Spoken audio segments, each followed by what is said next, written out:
Hello दोस्तों, आज जो मैं आपको कहानी सुनाने जा रही हूँ ये कहानी है जादुई रोटियों की बारिश की। तो चलिए दोस्तों देखते हैं जादुई रोटियों की बारिश की कहानी। किसी गांव में निर्जला नाम की एक लड़की रहती थी। निर्जला को बचपन से ही जादू टोना सीखने का बहुत शौक था और वो तरह तरह की किताबें पढ़ा करती थी।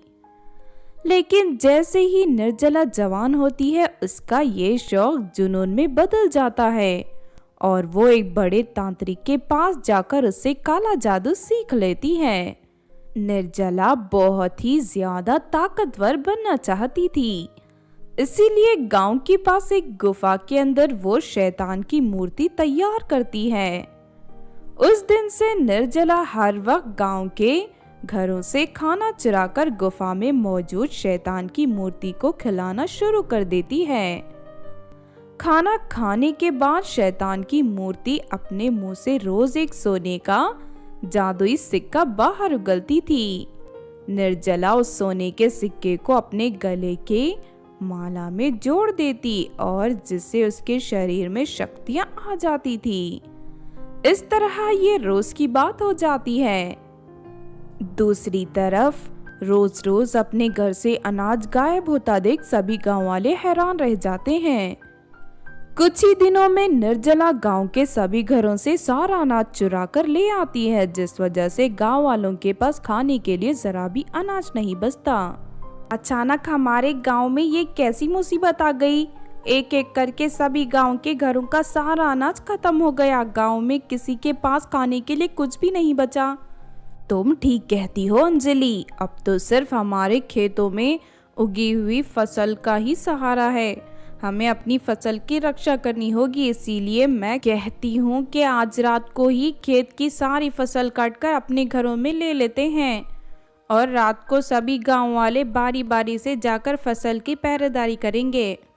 सभी गांव वालों को ये बात पसंद आती है और वो लोग उसी दिन अपने खेतों के सारी फसल काटकर अपने घरों में ले आते हैं और एक एक कर सभी गांव वाले पहरा देना शुरू कर देते हैं।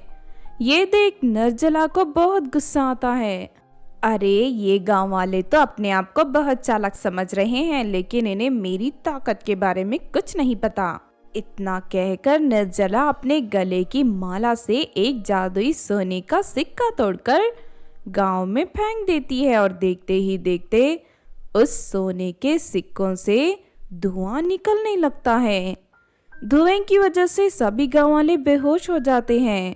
उसके बाद निर्जला उनके घरों में रखे सारी फसल उठाकर अपनी गुफा में ले जाती है। सुबह जब गांव वालों को होश आता है तो अपने घरों की फसल गायब देख उनके होश उड़ जाते हैं। उनके समझ में कुछ नहीं आ रहा था कि ये सब अचानक कैसे हो गया।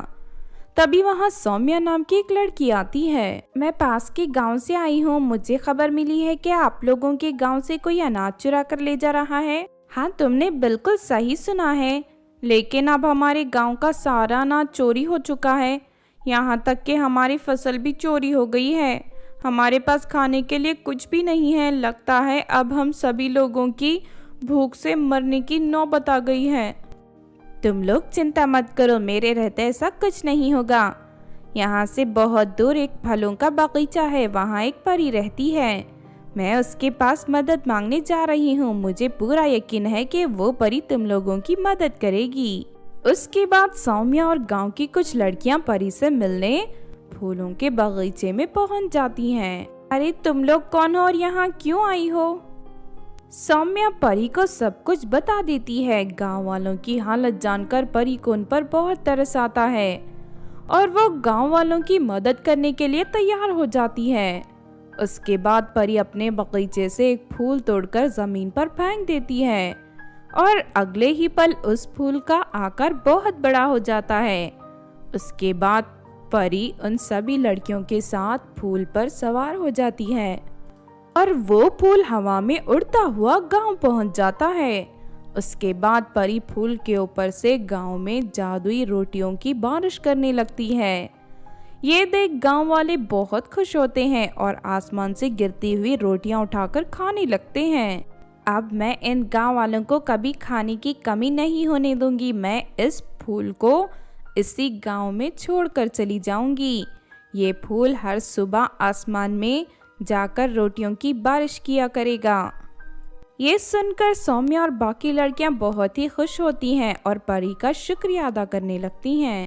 लेकिन परी, अभी तक खाना चुराने वाला हमारी पकड़ में नहीं आया, उसे पकड़ना जरूरी है। तुम उसकी चिंता मत करो, मैं अभी अपने जादुई गोले में देखकर उसका पता लगा लेती हूँ।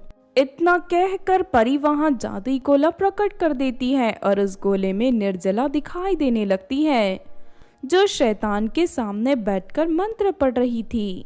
अरे ये तो हमारे गांव की लड़की है, लेकिन ये शैतान की मूर्ति की पूजा क्यों कर रही है? लगता है ये शैतान की शक्तियां हासिल करने के लिए उसे खाना खिला रही है। मैं अभी जाकर इसे सबक सिखाती हूँ।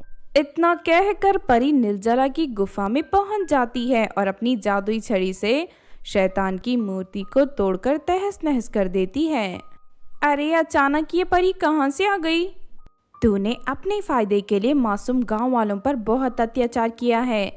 मैं तुझे ऐसी जगह पहुंचाऊंगी कि जहां तू कभी लौट कर नहीं आ पाएगी। इतना कहकर परी अपनी जादुई छड़ी की शक्ति से निर्जला को हवा में उड़ाकर दूर वीरान टापू पर फेंक देती है। उस टापू पर बड़े बड़े सांप और बिच्छू मौजूद थे। उन्हें देखकर निर्जला घबरा जाती है और अपनी जान बचाकर भागने लगती है, लेकिन वो सभी सांप और बिच्छू निर्जला को काटकर उसकी जान ले लेते हैं। उस दिन के बाद से गांव वालों को कभी कोई परेशानी नहीं होती और वो सब अपनी खुशी जिंदगी जीने लगते हैं। तो आपने देखा दोस्तों जादुई रोटियों की बारिश की कहानी। इस कहानी से हमें ये सीख मिलती है कि दूसरों को तकलीफ पहुंचाकर अपने फायदे के लिए किया गया गलत काम कभी सफल नहीं होता। इसीलिए हमेशा नेक काम करके लोगों की मदद करते हुए अपना जीवन व्यतीत करना चाहिए। अगर ये कहानी आपको अच्छी लगी हो तो ज़रूर लाइक करें और हमारे चैनल सोना टीवी को सब्सक्राइब भी कर लें। और हाँ दोस्तों, हमें कमेंट करके ज़रूर बताना कि आपको कहानी कैसी लगी।